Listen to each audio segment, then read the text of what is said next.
నీకు నేచర్ అంటే చాలా ఇష్టం కదా? అంత మాట అడిగారేంటండి? ఇలాంటి చోటుకు వస్తే నాకేదో అయిపోతుందండి.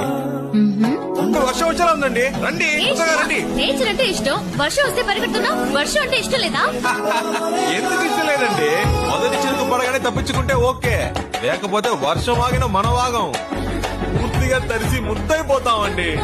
నా మాట వినండి, రండి ప్లీజ్ అండి. మనకి ఇష్టమైంది ఎందుకు వదులుకోవాలి? వర్షం ఇష్టం అయితే తడతాం. ఇప్పుడు అర్జెంట్ గా వెళ్ళి అక్కడ చేసే పనే ఉంది, ఎంజాయ్ చేయి.